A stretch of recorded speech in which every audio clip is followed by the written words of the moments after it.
So, Gillette versus Harry's. What to go for?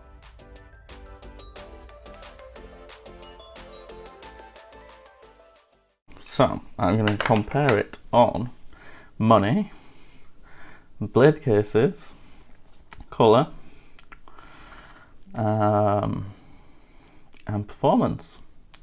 So, to start off, we'll start off with money.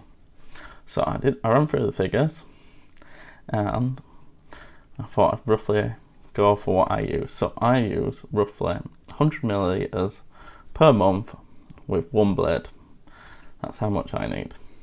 So working out on that, Gillette works out around £5 a month with the gel and the blades. So that's not too bad. It's a lot less than what I thought it would be. Versus the Harry's, which works out around £6. The good thing about the Harry's is, other than it being slightly more, is you end up with more blades, as they ship 8 blades. So you'd end up with twice as many blades, so you could use 2 blades a month, which might be positive. I worked out roughly that I'd use a blade every 3 weeks, so I might be slightly short on blades using Gillette, but Harry's you'd have excess blades. So I don't know. Other things to notice: the Gillette cream doesn't come with a subscription, but you can actually pick their bottles up for either £2 or £2.50 on their website. Versus the Harry's shaving creams, they cost £5 each, so that's like twice as much for their shaving cream. You can get subscriptions with it included, but I didn't include that, and it will cost a bit more, as you need to buy it separate anyway. So it's not exactly how they advertise it on the website. Well, on like Facebook advertisements and stuff, where Harry's reckon they're so much cheaper. Maybe they are cheaper in the supermarket, but if you're buying the subscription boxes, they're slightly more expensive. I'm going to call it a win for Gillette, but you might want to call it a win for Harry's yourself because you get them extra blades. So let's move it down to blade cases. So both of them come with these nice little cases, so you can store your blades in when you're not using them. So this one, there's a little click to it.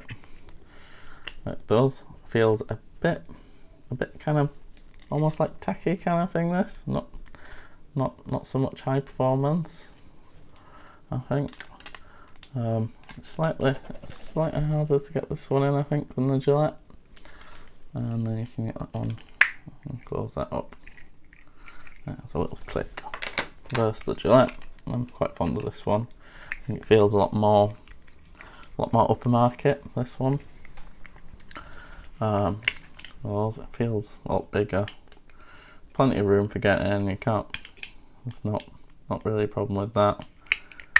And I think it's got a much more satisfying click.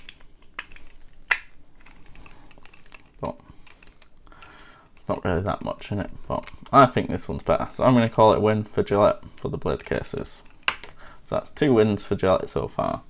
Next we'll move on to the colour. So got a nice little orange. It's quite a peachy colour. I thought it was more orange. Slightly disappointed, but I still really like it. First, the Gillette ones, which are just like the standard, and they have a nice grip on them. Anyway, we're doing it colour, and I reckon Harry's nicer colour with the orange, and you can get them different colours, which is great. So we're going to call a win for Harry's for the colour. Next is performance. Now, I used both for a while, and I worked out that the Gillettes are just so much better for shaving with. There's a reason why these guys have been on in the market for a long time. They're just much better shaving blades than all the rest of the competition. So I'm going to call it a win for Gillette. So, I have a quick look down. I gave it to Gillette for the money, Gillette for the blade cases, Harry's for the colour, and Gillette for the performance. Now, most people are only really going to be bothered about the performance and the money, so I think we're going to call it a win for the Gillette. So, you might want to try both of them. Highly recommend you have a go at trying both of them, but I recommend more go for the Gillette ones. Better value for money, better shaving quality.